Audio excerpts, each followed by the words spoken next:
Although I live in the slime and muck of the Dark Age, although I stumble in the thick black fog of materialism, the tradition of meditation is waning, and we are drunk with spiritual pride.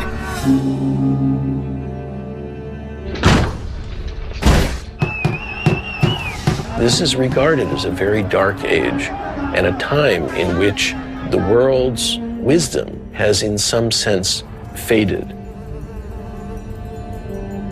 This is the time of hell on earth. Sadness is always with us, and unceasing depression fills our minds. The Chinese had invaded, and there was a time before that when Tibet was really, you might say, a spiritual paradise. But now it was like a hell. The teachings were going to be lost if they couldn't be transferred to the West. And so his whole role in life was to make that transfer.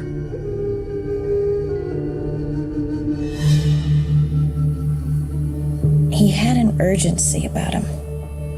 He never gave up on anyone, on showing us the full potential of our humanity. The heretics and bandits of hope and fear are transformed into crazy wisdom.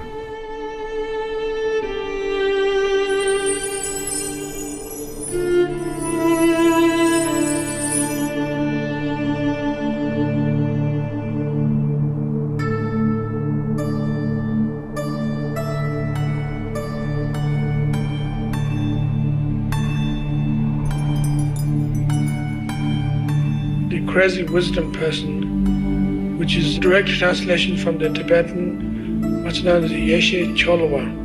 Yeshe meaning wisdom, Cholwa is gone wild. So in this case, it's a craziness gone wisdom. We had this conversation way back in '72, I think, in San Francisco. We were comparing our itineraries, and I said, don't you get tired of constantly going around? I'm getting a little tired of running around. He said, oh, that's because you don't like your poetry.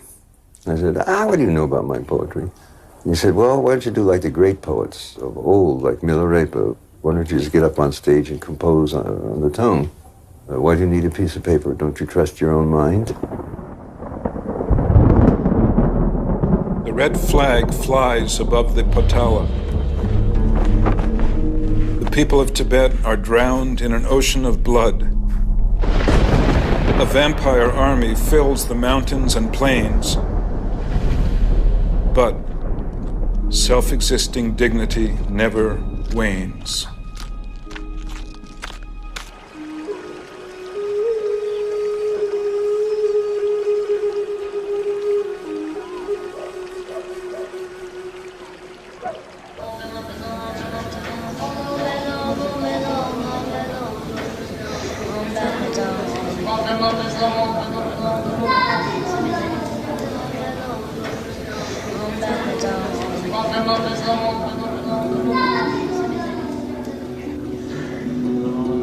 Really, that generation was the last generation that was able to get that full, complete training in Tibet with the great teachers. My father's meditation and everything became expedited, and it became much stronger. Chogyam Trungpa was assigned a teacher who was an extremely highly realized human being, Khenpo Gangshar Wangpo, which means the Lord of all that arises. The monks were often sitting with their malas, sort of telling the beads and reciting the mantra, Om Mani Padme Hum, Mani Padme Hum, Mani Padme Hum. And Khenpo Gangshar would come up and snatch the mala out of the hands of a monk and break it apart and say, Om Mani Padme Hum, aggression, Om Mani Padme Hum, attachment, Om Mani Padme Hum, ignorance. So he was like cutting through the fact that they were just doing something by rote, which had no real meaning. They say you must go to see him I don't dare it. I always sit on the way. I can't bear to go to say, he says to do something, I'm terrified.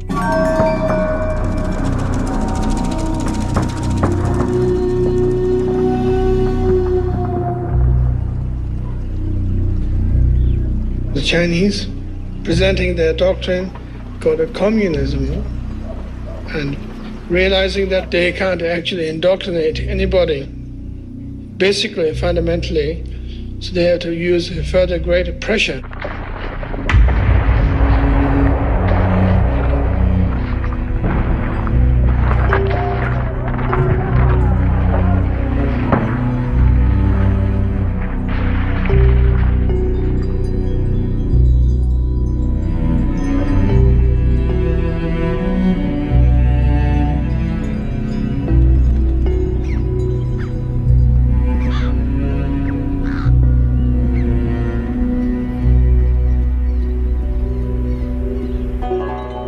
Khenpo Gangshar was telling people everything that we've been doing here in terms of Buddhism is over. It's finished.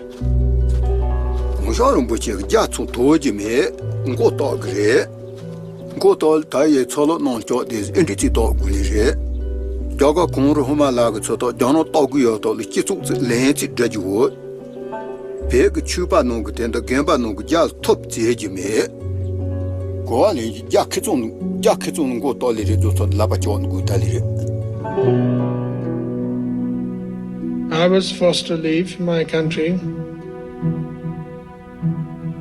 We are about 300 in a group. It took 4 months of horseback and 6 months of walk to be able to get in India. Even though邱阳创巴was so young, he knows exactly what we have to do to get away.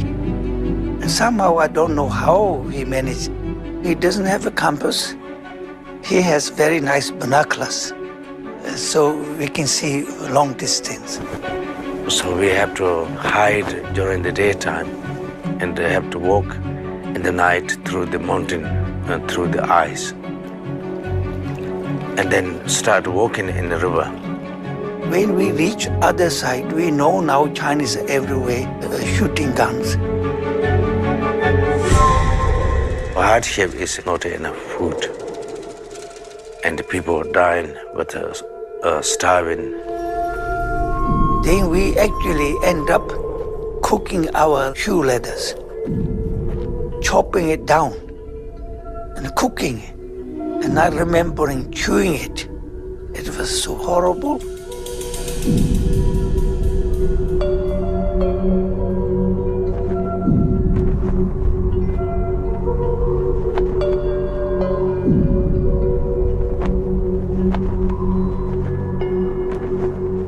Every of us has weapons. So in our group, nobody killed anything.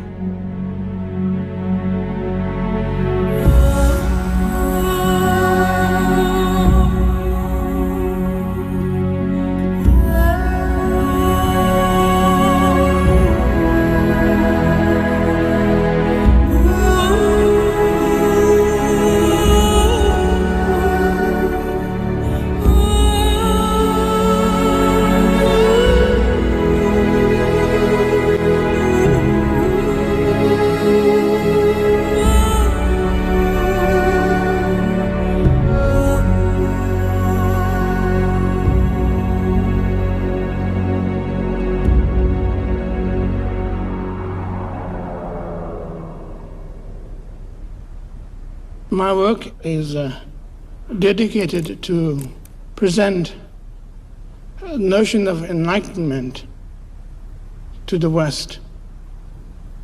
The world is not going to be saved purely by religion alone, but the world can be saved also secular enlightenment. This world does need your help so badly, very badly. And so on behalf of this world, I would like to request you to come and do something about it. It takes enormous faith in people to create an enlightened society. You can't have a partial attitude. And that kind of faith wasn't because we were amazing people. It was because of Trungpa's inherent appreciation for the wisdom of the world. The basic point seemed to be is about this life, not to be cowed, afraid to look at things, afraid to be decent.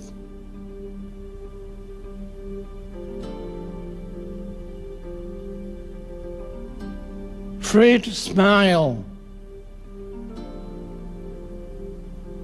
afraid to acknowledge that we are basically good.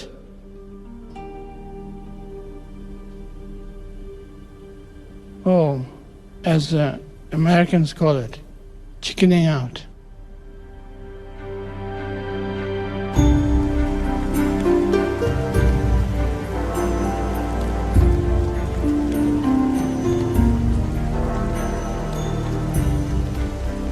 When I first met him, he was, of course, still a monk, dressed in monk's robes.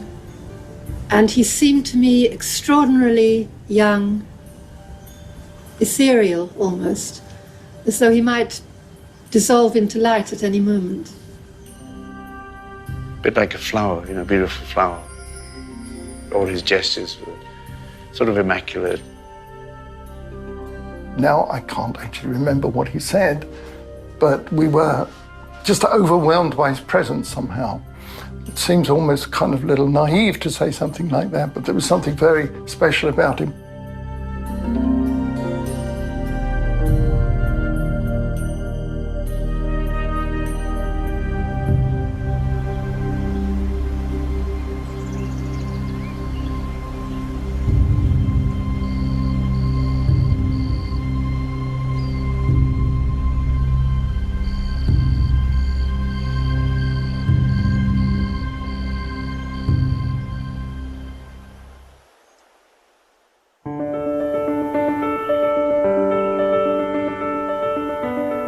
He was going through a period of really examining how he was going to teach. He really, I think, wasn't sure yet what would be the best way to teach Westerners. Rinpoche was doing various courses in order to familiarize himself with Western culture.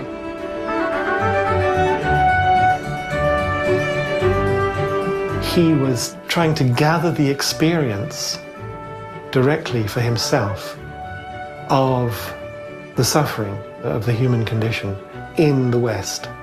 You got the feeling that he wanted to sort of reach into our little bowl of suffering and say, this is what's happening, and to be able to have the words that we could understand, that were accessible to us, that would allow us to say yes.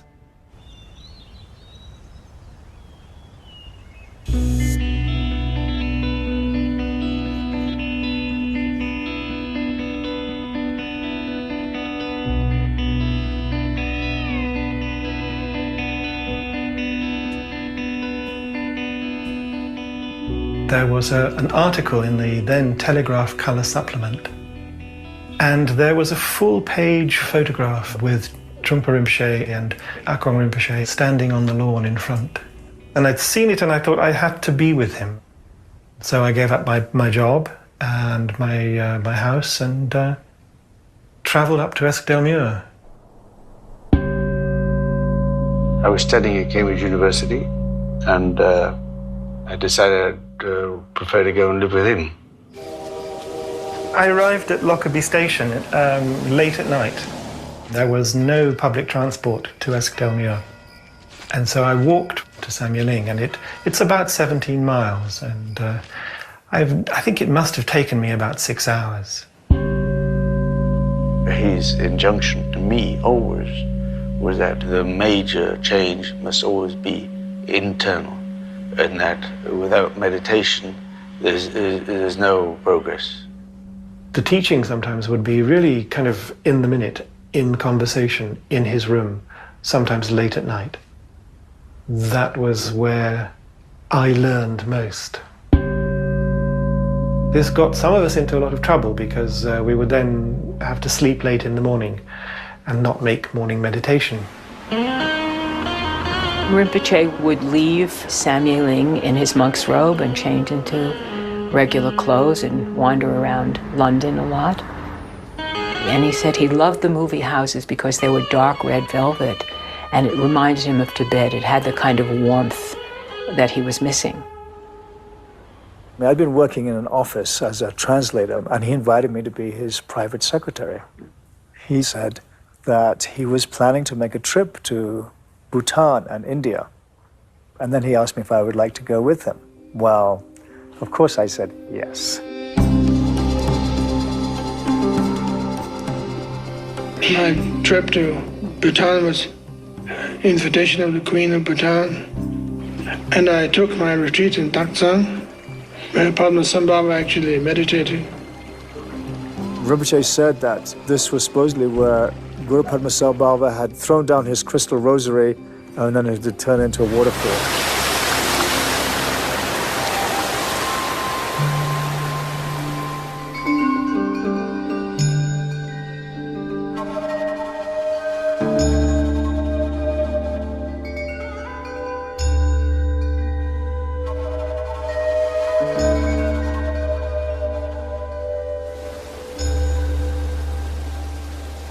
Being in Taktsang is not particularly impressive at all at the beginning.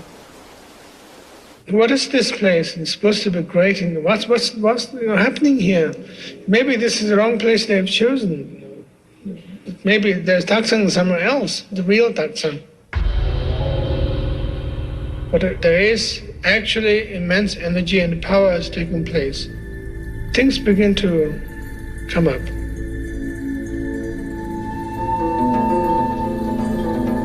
Although I live in the slime and muck of the Dark Age, although I stumble in the thick black fog of materialism, the sadhana just came through without any problems. And it took me about 5 hours to write the whole thing. the Dharma is used for personal gain, and the river of materialism has burst its banks. The materialistic outlook dominates everywhere. When the sadhana arrived in his mind, it was a realization. And that's what was written down. The whole idea of a dark age. Spiritual values have been lost. We can see how much damage we have done the planet due to materialism. And the hypocrisy is awesome.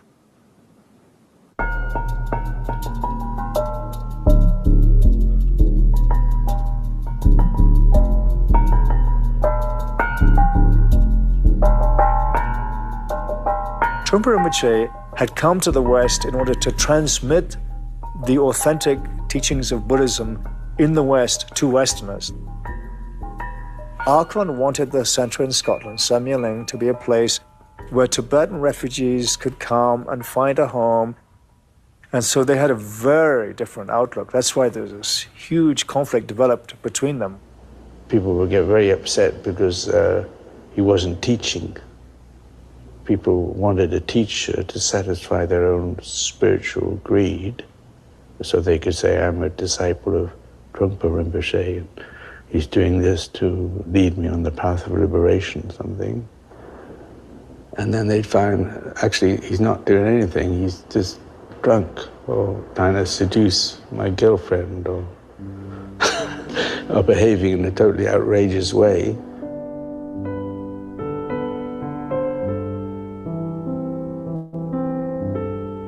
It was absolutely electric. That first time I set eyes on him, I had never had any experience like that in my life before. I was at school in Cambridge, and I had to find a way to get up and see him. I spent I believe at least 24 hours in bed with him. I think it was the first time in my life that I had felt that I could have 100% communication with somebody. He said to me at one point, maybe someday we could get married. And I said, oh, definitely, yes. I'd love to do that. They had to do the shopping, so it meant driving into nearby towns, which is partly when I was taught Trungpa and Akon to drive.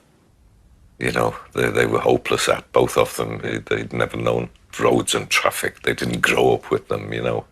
I always thought you shouldn't let a Tibetan behind a steering wheel. I had heard he hadn't been the best driver in the world. He was driving with a girl in the car, and I don't know if alcohol was involved or not, but the car went out of control and went through a jug shop window.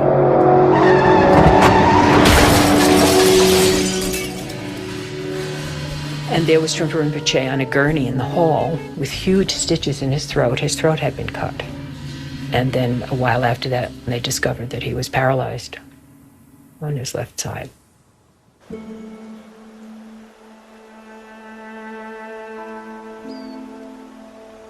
He was in such pain, and it took quite a long time before he was able to regain some movement on the left side of his body. He couldn't cook for himself, or even things like making beds. You know, not that I ever remember him wanting to make a bed, but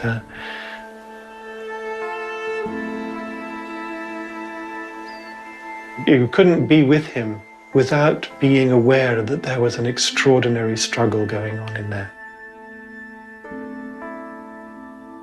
I think that that particular period in Scotland was really the bleakest period in his life. Before the accident, Trungpa Rinpoche had spoken about the dilemma that he felt. The term he used was the golden Buddha on the pedestal.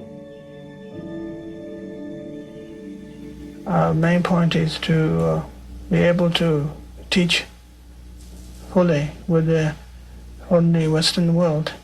And also there's a general sense of fascination in the people's part. And when you talk to them with the robes on, they don't look at you, or they don't listen to you, but they look at your robe. People just couldn't accept it. I think people found it too threatening. The English people, with their sense of propriety and so forth, may have wanted to have their sort of little pet guru. And at the same time, the Tibetans wanted him to wear his robes and hide behind the Tibetaness as a sort of sense of subtle superiority. So he was completely out there and genuine with who he was, and he was rejected for that. He said to me that he felt that he was a critical point in his life. He said that I'm on the verge of becoming enlightened, and when people get to this point, they either go crazy or they attain realization, which of course made me feel a little bit anxious having just married him.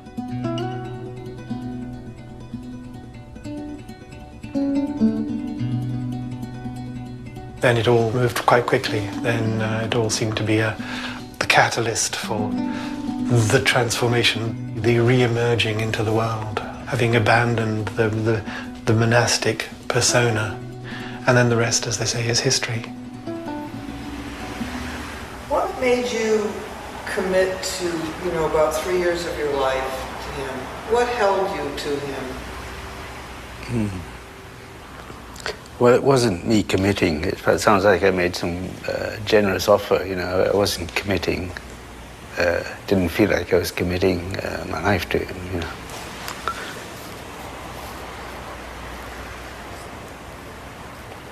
I'd actually love being with him. And it's 40 years ago now.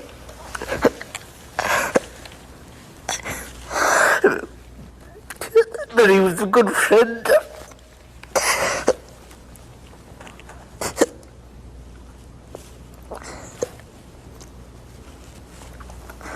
He's gone, but he was a good friend. So there's no commitment there. It just came naturally. That's what that's for. So that's it, you know, he came and he went.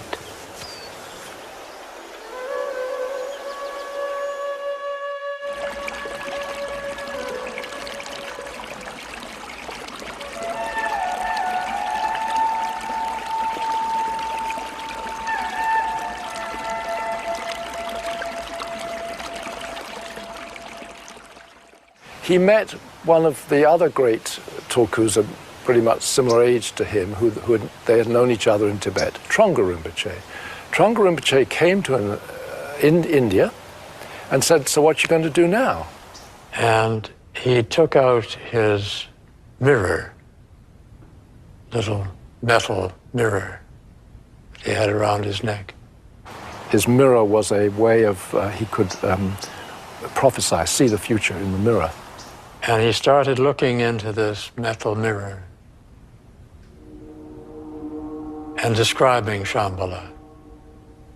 And he said, "It's as if I was there, and I can see." So that's the only clue that he gave, that he was actually going to America to find Shambhala.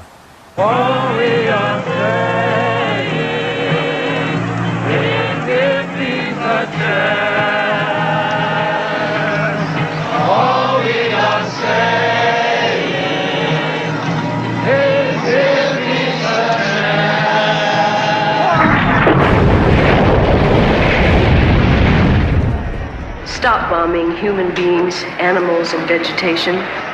If Jesus Christ were here tonight, you would not dare drop another bomb. It was a tumultuous time, and a time when there was a passionate search for meaning. It had to do with a resistance to the war in Vietnam and the role of the United States in pursuing aggression in that way. The motivation for radical political action was some kind of insight about human liberation. That human beings had a vast potential for freedom of expression and freedom of emotion and freedom of thought. That there was a personal side to the journey of growth, that personal liberation and political liberation might not be separate, that they actually might be part of the same journey or part of the same unfolding. Be an explorer, be a real man, all inform your future. If it's inside, hide it, let it out into the light, be a star fire. In the summer of 70, and still a summer of love, we traded our apartment for a car and decided to do a road trip. It turned out really crazy, psychedelic summer. So, we pulled up in front of this filthy, dirty farmhouse, with wrecked cars and washing machines in the front porch and hippies wandering around, just shabby, rundown house. We knocked on the door, and this woman was there, Fran. And she said, "What do you do?" And I said, "Well, I'm like an art guy." She said, "Oh my God, come with me right now." And she took me into this little room in the back, and she opened the door, and she said, "I found him." And he said, "Oh, I've been waiting for you. Sit down." He thought he had asked her to go and find somebody that could draw. There was a weekend program happening called Work, Sex, and Money. And I thought, I'm interested in those things, not necessarily in that order. I really didn't think of him as a Buddhist. I wasn't really looking for Buddhism or any particular religious path. I just thought he was someone who spoke the truth. In fact, I think I thought he made it up. He just happened to be someone who was so insightful that he could just point out the nature of reality. And when we talk about a tantric tradition, we are not talking about a purely playing with sex or aggression or colors, phenomena world. We are not talking about those areas yet. We have to be very, very concerned with the fundamentals of the whole thing, rather than the whole thing is going to be okay and groovy. And don't worry, if you worry, that's your problem. But if you don't worry, everything's going to be okay. Let's dance together, let's play the music together. Let's drink honey and milk.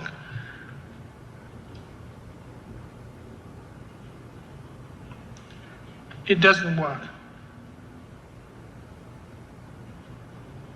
He had started drawing this letter called Ah, which means it's the seed syllable for sort of the birth of everything that's created. It's the most primary seed syllable. It can be summarized as a dot in space.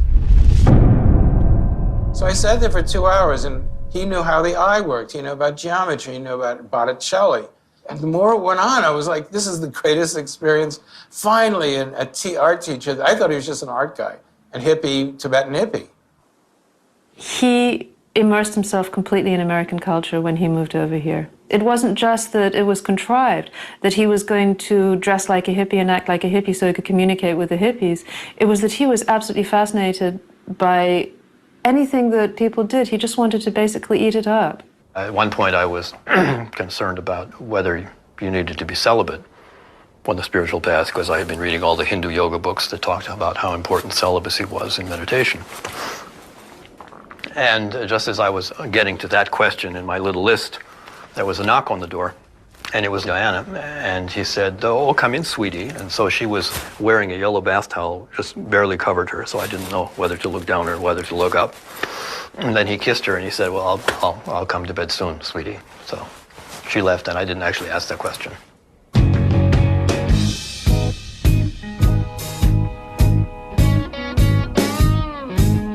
He taught by being a human being. He never said, "Follow me, imitate me." He said, "I am completely who I am, and I want to help you understand how to be completely who you are." And he said, just study the Dharma, which is the truth of trusting who you are, discovering your own fundamental goodness, discovering your natural wisdom, and discovering the importance of being compassionate. That has nothing to do with religion. The shrine room was the attic of an old farmhouse, and holding up the roof, seemingly, were these posts.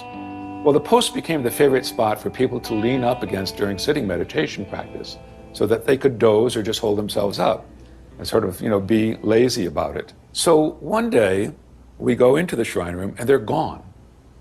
And it was him. He had been there 2 weeks earlier and said, "Take them out," unbeknownst to us. So how he often would work is that there would just be, most of the time, just a quarter turn of the screw. It wasn't a big thing. It was just suddenly like, where you used to hang out so that you could slump was no longer slumpable. So now you had to actually sit up.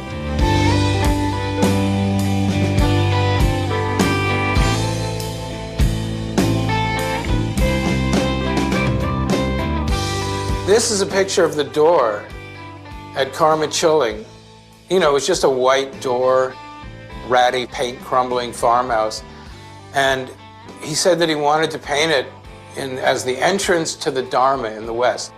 It was very important. And he explained to me the geometry, the sacred geometry, and how it intersects with how your eye is wired. The rods and cones in your eye are actually wired into geometric patterns, and how the geometry of the door would go directly into your eye and set off certain kind of signals in your brain. We could not find a turquoise. We left all this stuff on the front porch, and there was a little girl, about 5 years old, that was playing. And when we were down at the tent listening to the teaching, she had poured all the paint into a bucket. And we came back, and she'd mixed it up, and it was the perfect turquoise. And it was getting dark by then, so Trungpa said, "Oh my God, it's perfect." So we took all the cars and circled around with the headlights and put the headlights on the porch while he sat there and supervised me filling in the turquoise.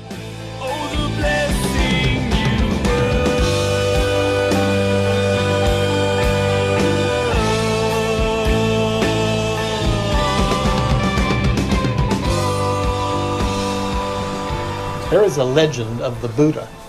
Wherever he stepped, lotus flowers bloomed.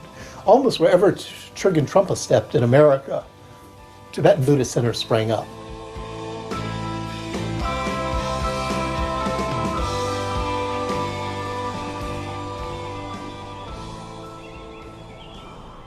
Very early on, maybe in the first year, He invited the entire community that could fit in his living room up to visit him, and he invited everybody to bring their bags of marijuana, their dope.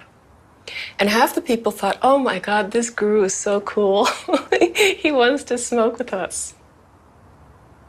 So everybody came and was in a very jolly mood, and he asked everybody to put all their paraphernalia on a big tray in the center. And there was a beautiful fire going in the fireplace. It was all very homey and wonderful. And he began to talk to everybody and welcome everybody. And then one little bag after the other got thrown into the fire, creating all of this spark and popping. And he began to chant, "We are burning self-deception. We are burning self-deception. We are burning self-deception." With each bag, and the fire would blaze up. Supposing if you, so-called you, which we do not know whether we exist or not, but so-called you become enlightened,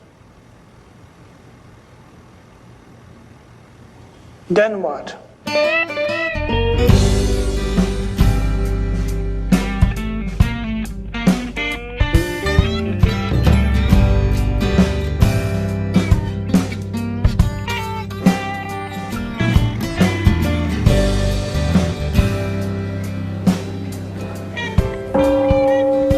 Of course, automatic answer is then, of course, I become a Buddha, enlightened one. You are about to become egomaniac. You are becoming egomaniac. Not only you are about to, that you are thinking that you could become the Buddha himself.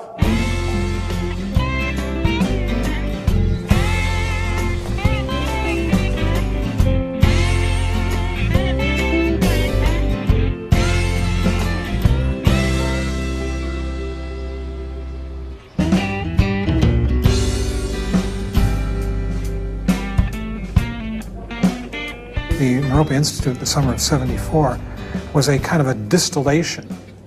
It was sort of like what happened at Woodstock, that all of a sudden, you had this huge movement, it's happening all over the country, and it came together.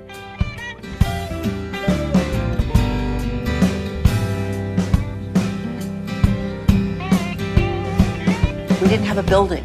We didn't have desks. We didn't have telephones. We didn't have stationery. We had this idea, a vision. We invited religious figures, including Native American teachers, Zen teachers, Hindu teachers. Were invited superstars such as Ram Dass, who arrived with a retinue of love and lighties, as we call them, dressed in white.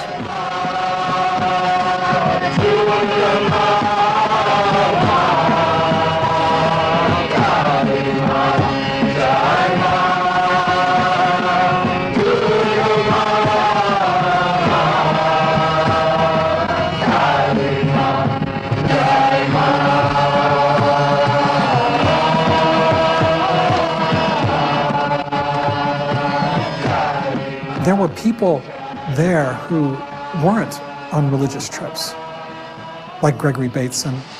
We come to Naropa to try to find out what it's all about. We invited all these poets. There was Allen Ginsberg, and Allen was a one-man poetry school.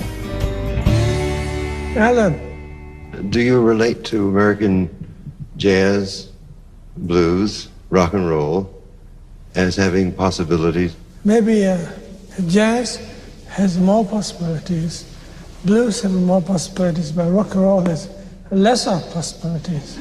And why do you feel that? Well, it is a question of actually indulging individuals' sense perceptions. It is too Coca-Cola oriented. Well, I think, have you had the experience of, say, majesty and calm and centeredness in any rock and roll that you've heard? Unfortunately not. I tried, it was very hard, Alan. I tried very hard. I thought at some point I was missing something. Yeah. But then it turned out to be I wasn't missing anything at all. He liked the poets, he liked the artists, he liked the misfits. He never seemed to want to rein in the energy in terms of setting up an institution like Naropa. He kept talking about sparks flying. What we were doing was bringing together East and West. That was the kind of a creation of a new hybrid. And he said that normally people think of creating some kind of diplomatic relationship between East and West. But what he really wanted was not to do that at all, was to maintain the integrity of each tradition and let them come up against each other so that sparks would fly.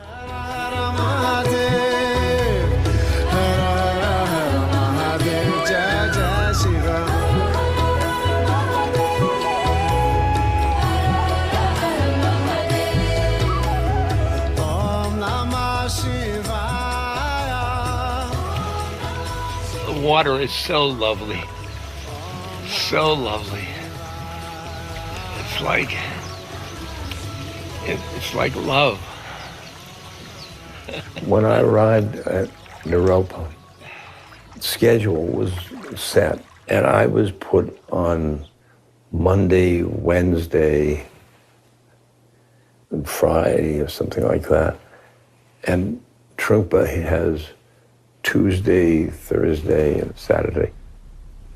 We were both going after truth, and his way of going after truth was Buddhist, and my way of going after truth was Hindu.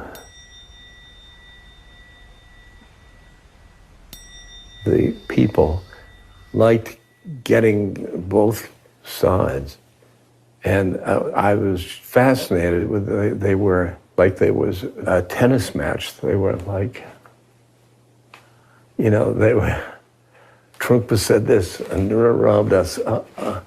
If we're going to discuss spirituality at this point in this particular class, I feel very nervous myself, and so should you, that we are not building mutual deceptions between each other. We have coined this word called spiritual materialism. Spiritual materialism, which dedicated to pursuing a self-ego, that you use mantras, chantings, meditations, all kinds, to become oneself a greater and powerful person. He did not give a talk in the first 5 or 6 or 8 years without reminding people how foolish their grappling after spirituality to save themselves was. He was cruel from the point of view of relentlessly dismantling whatever you could use to cling on to some constructed version of ego. Let us mock the ego, but let us build our spirit.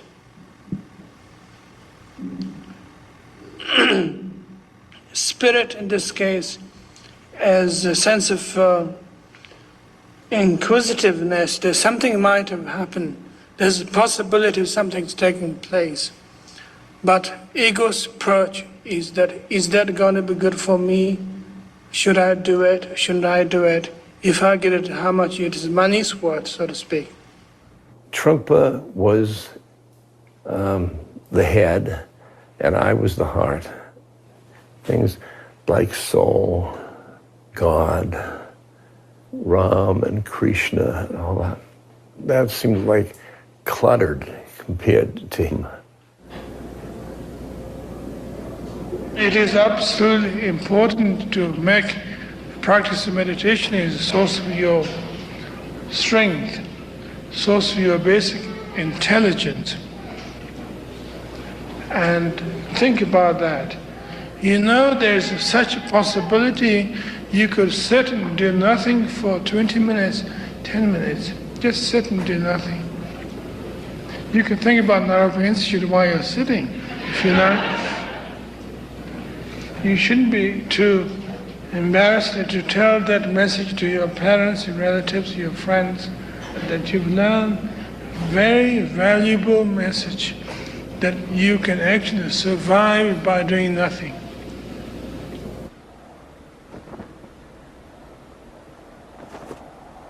Rinpoche had a great command of English. He said, English is a blessed language. He could speak redneck, he could speak good American Chamber of Commerce, he could speak Oxonian English. But it wasn't just a mimicry. His mind sort of entered into the American mindset and realized you had to do it through language. You use the word inaccessible in referring to Vajrayana teachings, and what was the implication there?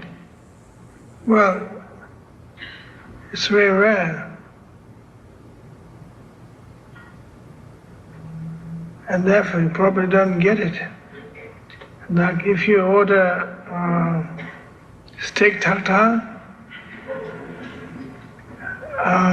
very few people order such a dish, and usually somebody order hamburger, hot dog. And steak tartare is very rare.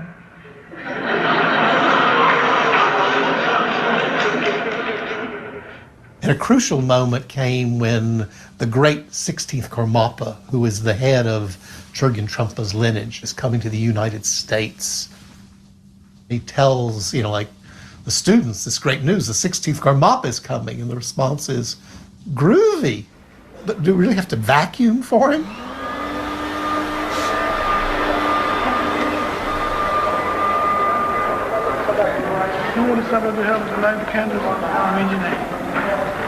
Yeah. He worked tirelessly, hours and hours, round the clock, getting ready for this visit. Having people go get decent clothes, cutting your hair, getting suits and ties, which most people went to the Salvation Army to get because nobody had any money particularly. That infuriated people. Sexuality didn't shock people in those days. Drinking didn't shock people. But wear a suit? Are you kidding? So many students left at that point in protest. All of the forms or rituals or disciplines are ways of shifting the mind. First of all, to create some kind of wakefulness so that you can even appreciate what's going on, and then to connect us into the particular activity that's taking place. You need a kind of majesty inside to meet the majesty outside of yourself.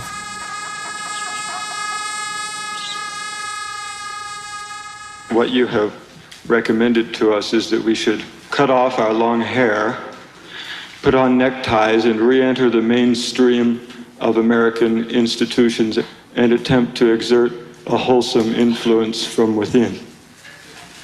That's right.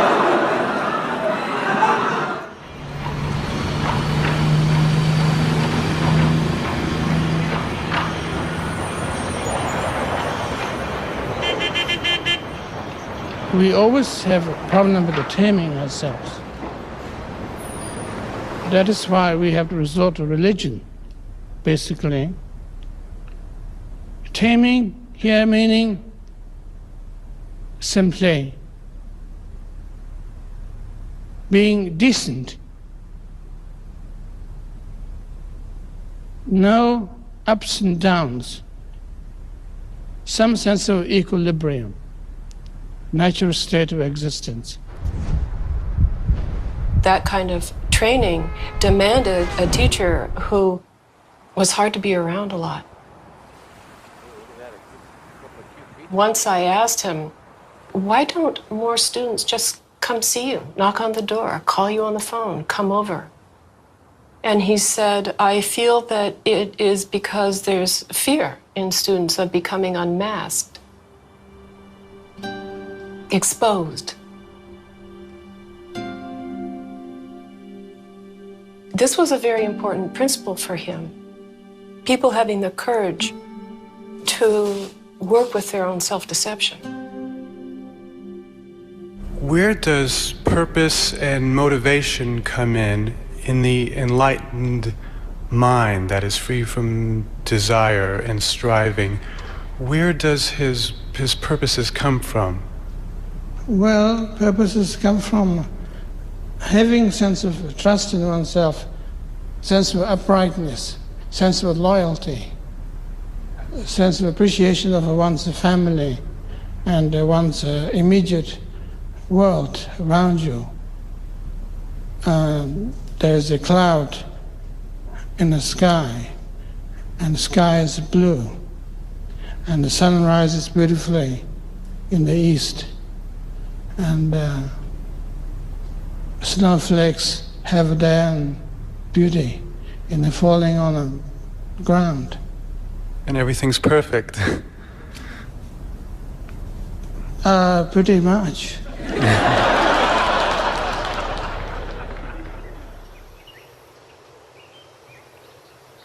He was always teaching us from the crazy wisdom style. And the teaching was, there is no certainty. And you could have a sense of humor about that.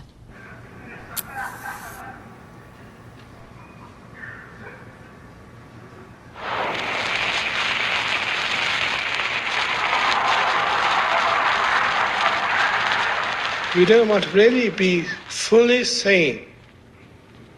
And that seems to be our problem usually, that we can't handle too much sanity. And we would like to have a little corner of neurosis somewhere, even in our pockets, just a little puff here and there. So if you find too much sanity, you say, boy, it was heavy.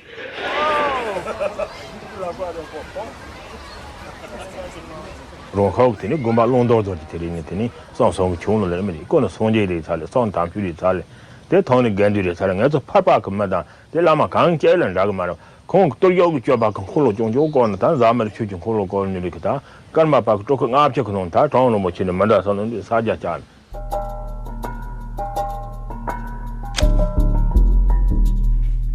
This is the tantric tradition of Tibet, that enjoying your senses is itself expressing wisdom. Benjamin Franklin said that wine is proof that God loves us and wants us to be happy. Not a strange idea. But he did drink a lot. And he probably was... So did Thomas Jefferson. He went broke getting good wine from France to drink.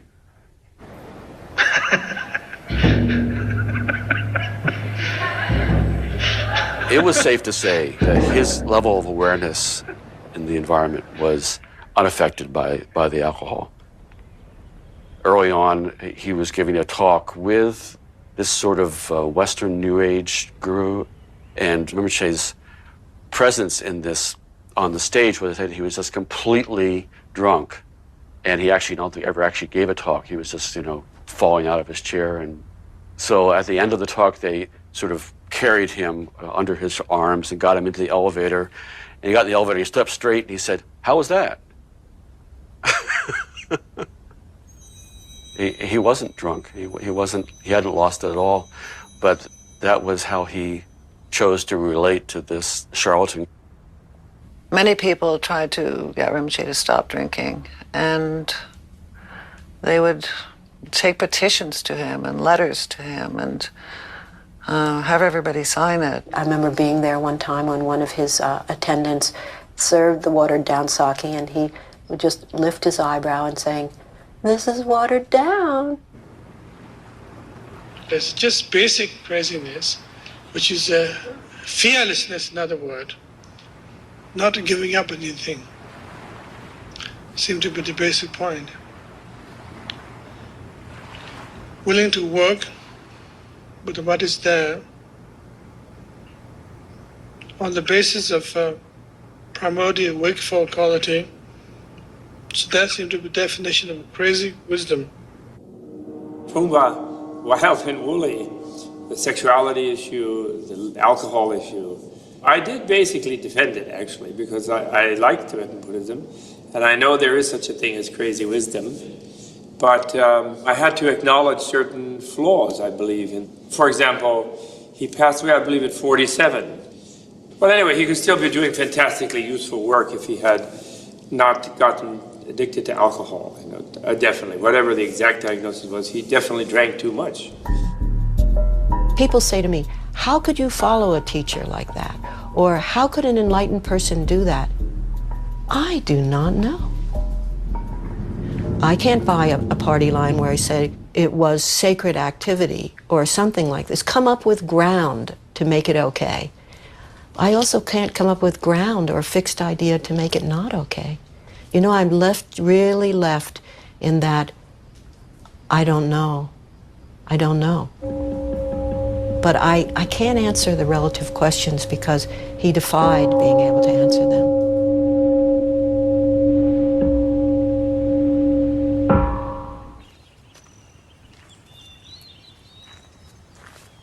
When Suzuki Roshi died, Chogyam Trungpa gave a talk at the Zen Center. And as he was giving the talk, he said that Suzuki Roshi was a very great teacher and a very dear friend. And at that point, he began to weep.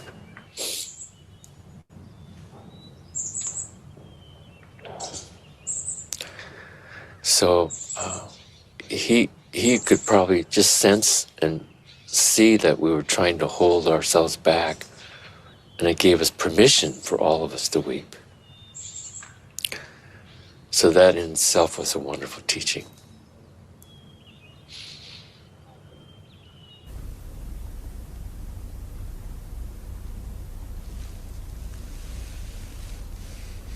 Most cultures at their inception had some kind of idea of trying to bring out the noblest part of the human spirit.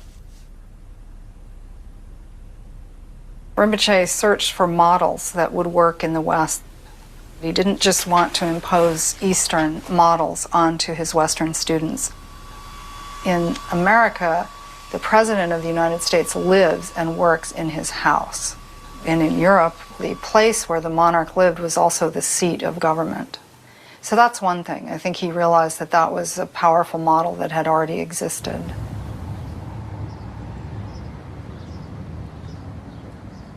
Court was this really rich environment that was his home, and it was kind of a community center at the same time. In Boulder, during Rinpoche's lifetime, my main role was the master of the household, was my title, of the Kalapa court. Like a typical evening at the court, the music being played might be Mozart, Handel. He loved Handel's water music. Crisp, tongue-in-cheek, British formality. Call each other like Mr. Peisinger and Mrs. Fordham. This is not just like saying a nice thing, but that anything and everything can be met. When we meet it with awareness, there's potential to uncover some kind of power. And therefore, there is nothing that is outside of the practice. Therefore, he introduced almost a practice for anything. Absolutely anything. Drinking a cup of tea, combing your hair, putting your underwear in a drawer. One time I had the experience of watching him set the dining room table, and it took 3 hours because it was like a work of art to set the dining room table.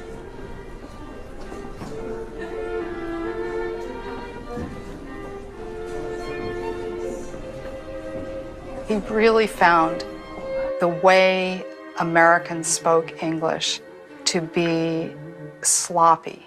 And he thought it reflected that if you didn't work with how you spoke, that there was a way in which body and mind were not joined. So speech is one of the things that can really join those, so that you have everything sort of lined up. You have synchronized your body, speech, and mind. So he took that to the next level, and he started not only teaching people how to speak the English language, but he decided to teach them the Queen's English. How to speak the English language and how not to speak Americanism. All right, I'll give you an example of an elocution exercise.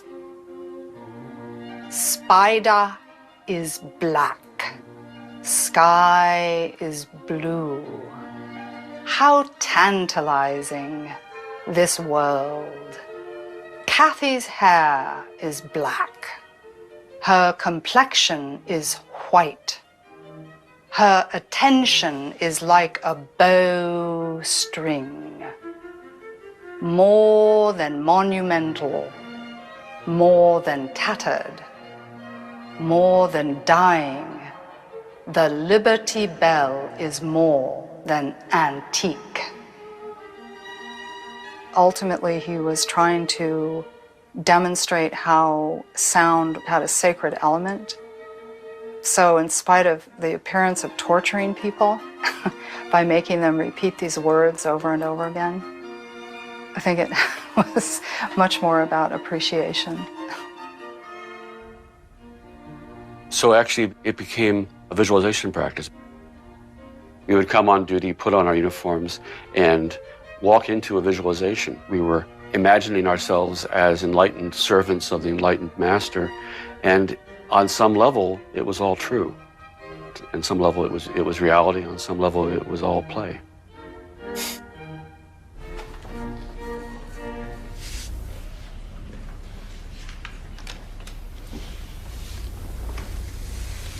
He said that in order to create an enlightened society, you have to change the culture. And in order to change the culture, you have to change the art. And in order to change the art, you have to change the principles that art is based on. And those principles, he said, should be the principles of Dharma art.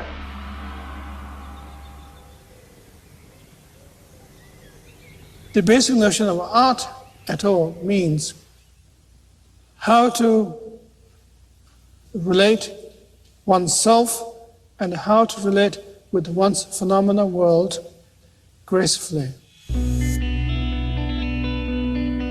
Dharma art, rather than looking at a painting of a river, is more like being in the water, in the river. When there's enough sensory space, then we can afford to relax more and we begin to find what's known as the sacred world, that any artistic endeavor is regarded as sacred. When that happened, there is no struggle.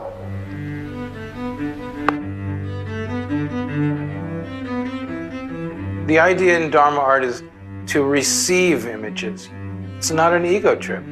All you did was see it and bring it to the surface. You sort of caught the fish, you didn't create the fish, you know?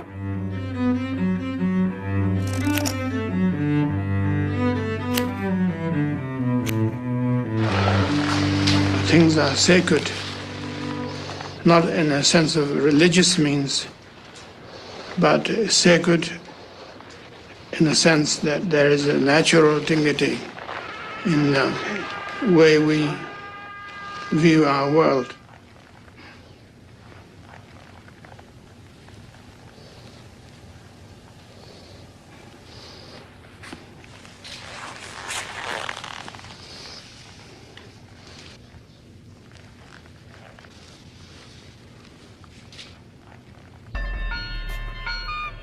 He was sitting up on the altar of this church, smoking cigarettes, and someone asked him a question to talk about aggression in America. He said, "I want to talk about the aggression in this room." Ready! Fire!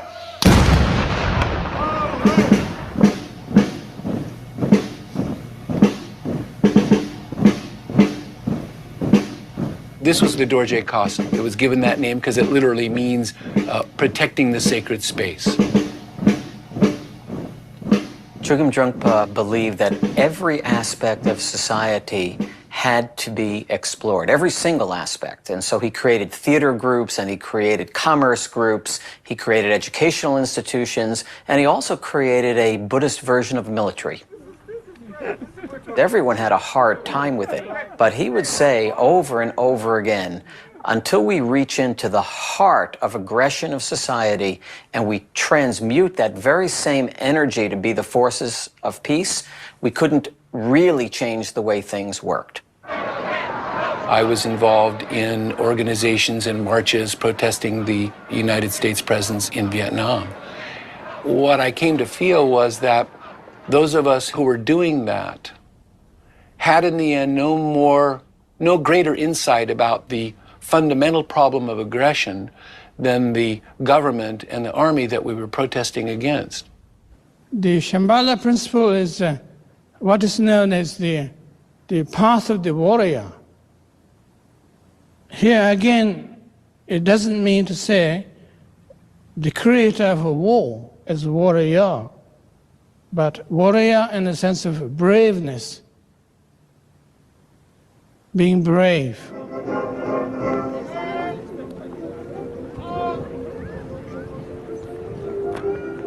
We would drill for hours in uniform, and occasionally we would have visitors, and one of those visitors asked him once, "Why are you doing this military thing?"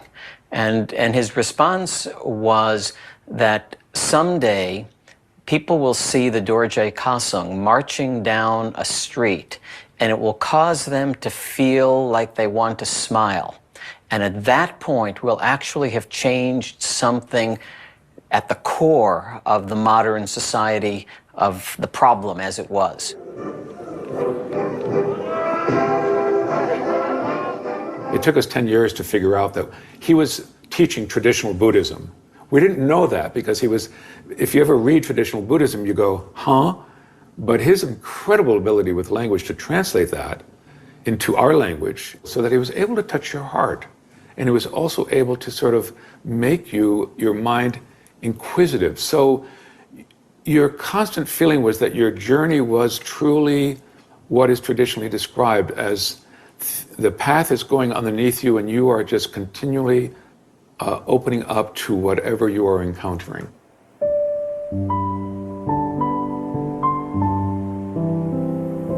First time I met Trungpa Rinpoche, John said, "Rinpoche, I'd like to introduce you to my wife Agnes."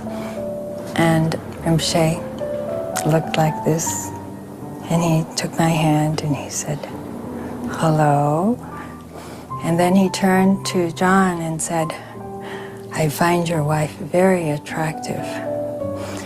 And I leapt off the floor and jumped in back of John and looked at Rinpoche over John's shoulder, thinking, what is he talking about? Or who is this man?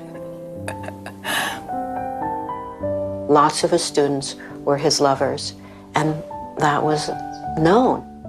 My impression as I sort of looked at your community was that this was like part of what went on, and it was certainly open. You know, I remember watching Rinpoche with his entourage, and you could just sort of see who was who, you know, in the entourage. Of course, in the Zen world, you know, things were more hidden, I think we could say. And so the issue there became more that things were hidden. Can you push down a little bit, sweetheart? That's good. How do you say sweetheart in Japanese?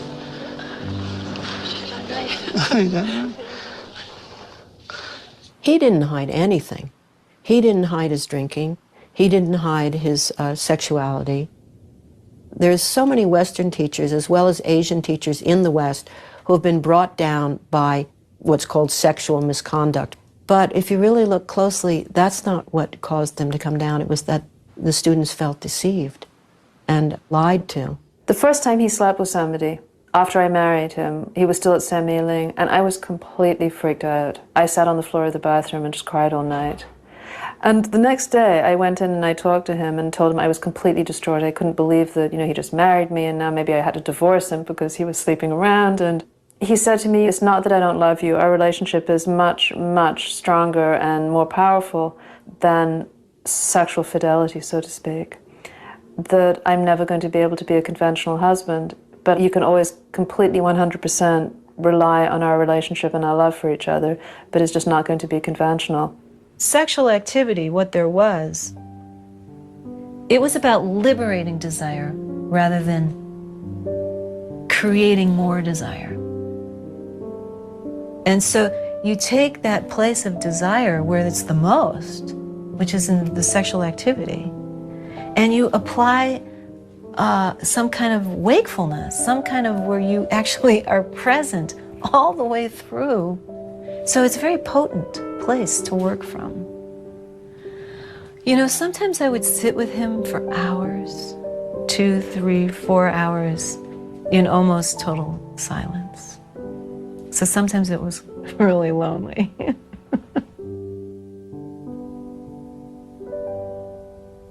You know, my husband, Jonathan, has always said, and we were married, so those weren't easy times for him.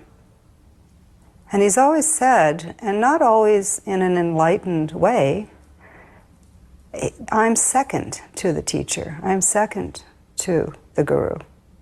And it's true. I was jealous. It was much more of, you're able to have a special relationship with him and I can't. Actually, calling it a relationship is even tricky because there wasn't that kind of solidity to it, really.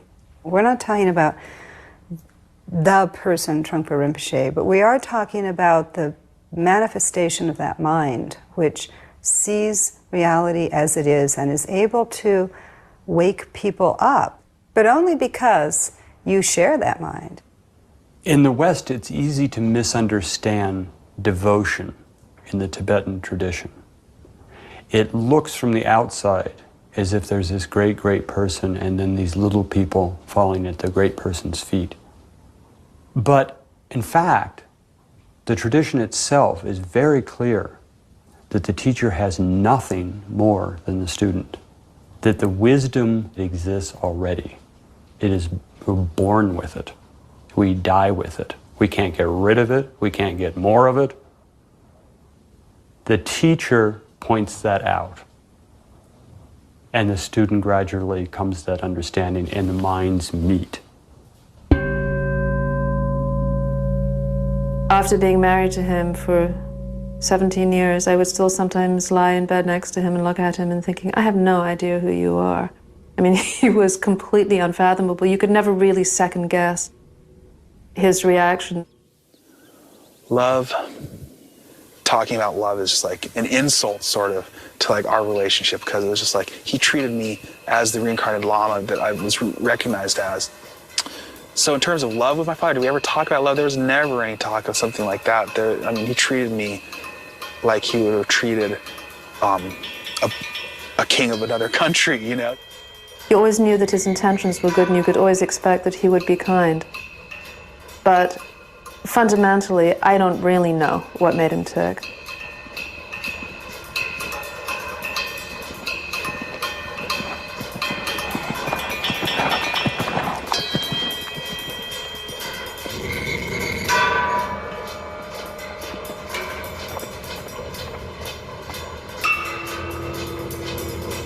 When I ride a horse, I hold my seat. When I play with snakes, I snap them on my wrist. When I play with dangerous maidens, I let them talk first.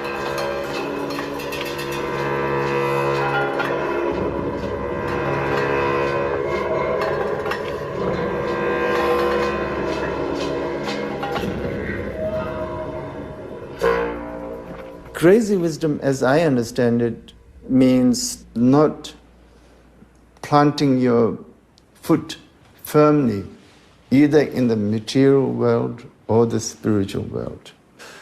When we have the spiritual world view, then we are bounded by the so-called the spiritual view. And then when we are materialistic, we are bounded by the so-called materialistic view.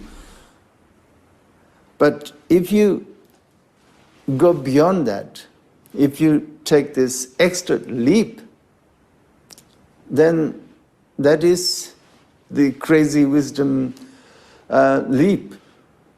It's like taking a leap into the abyss, but it's not the abyss of nothingness, it's the abyss of reality. he could have had, I think, success without fully committing himself in the way he did. Could have had a nice community and a good life, as it were, but he really never thought about his own self-preservation.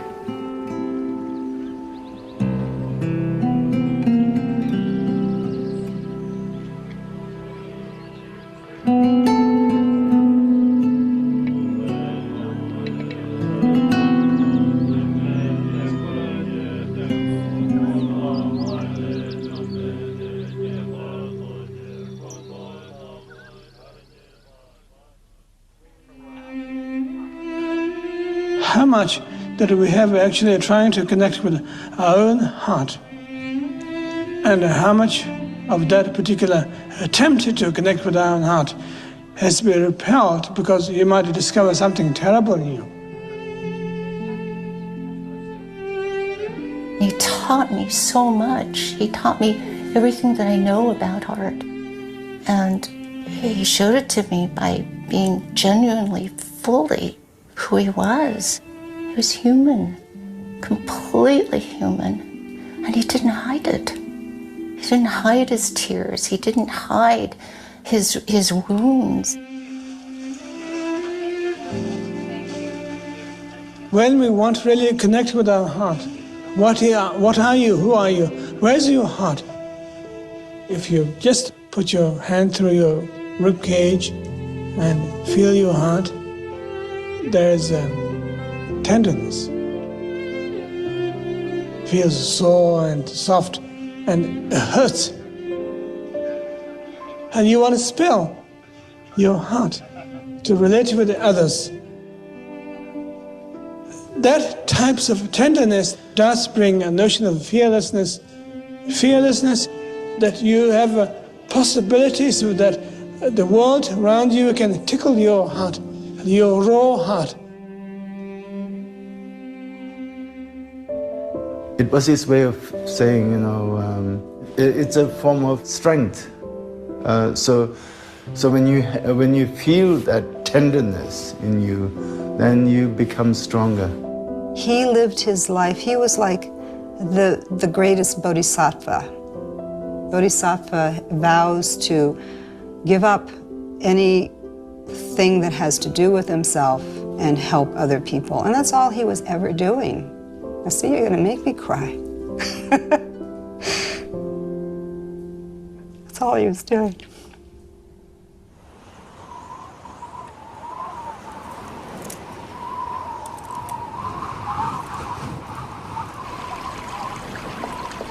I can't believe I went to the hospital and I had some question about the interior decoration of A Suite on Tower Road. And Rinpoche was dying and I went to his bedside and it was like, well, I know he can't hear me, but I could kind of verbalize my thought and maybe I will receive some kind of answer about what should happen in this case. And it was almost like a television screen came up in front of me and it was static, black and white static all across it. You know, it's over. No more questions. A belt of pack ice covered 3/4 of the harbor and extended nearly 8 nautical miles out to sea. Pack ice is common at this time of year, but it rarely reaches Halifax. The whole kind of seacoast, when you looked out, it looked all frozen and cold. And that's how we all felt because he was passing away. He opened his eyes and almost sat up. Everybody was kind of waiting for that moment. Everybody got the message that he was communicating with us, that this was going to be it. There's a moment here that this is going to be my last word and it's going to be to you. It had that feeling, everybody waiting. In heaven the turquoise dragon thunders, the tiger's lightning flashes abroad. And at one point we started to sing the anthem, the Shambhala anthem.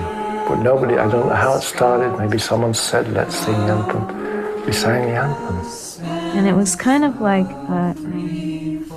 our last offering to him. Fearless the warriors of Shamba, the majestic. He opened his eyes and he looked around the room. And as the anthem finished, he took a few more breaths. And with each out breath, we'd be waiting because we didn't know whether there'd be another one.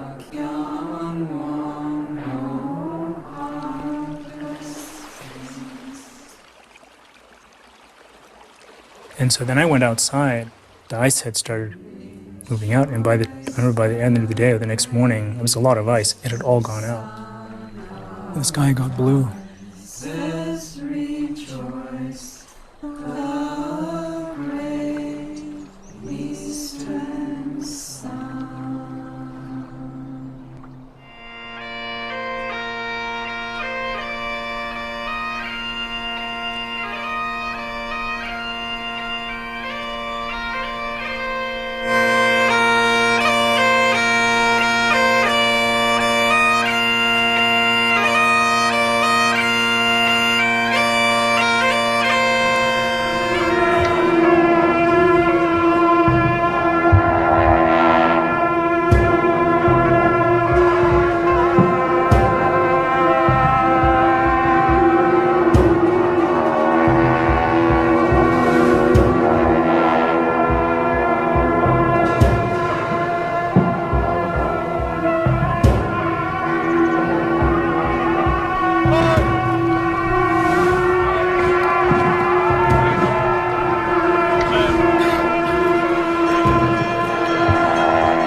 I've seen teachers who have tried to emulate him, and for a few years maybe it's fun, but day in and day out, every year, 24 hours, they say, I don't know how he did it. So you can really say, well, it's either, he was crazy, or he was crazy wisdom, and there was something very amazing about him.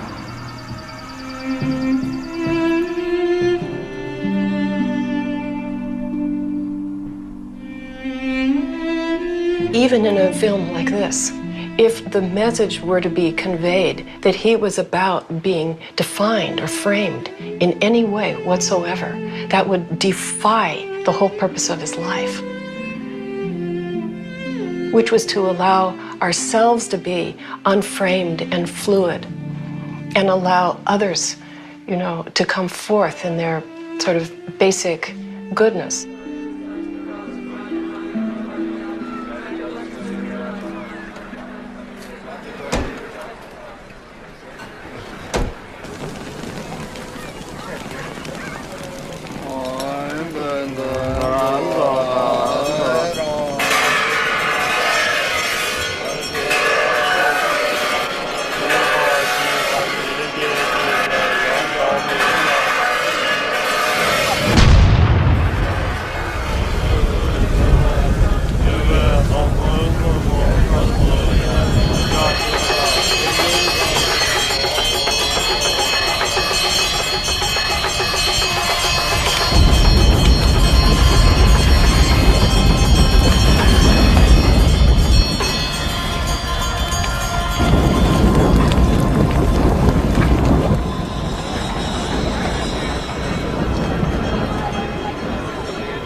I see it.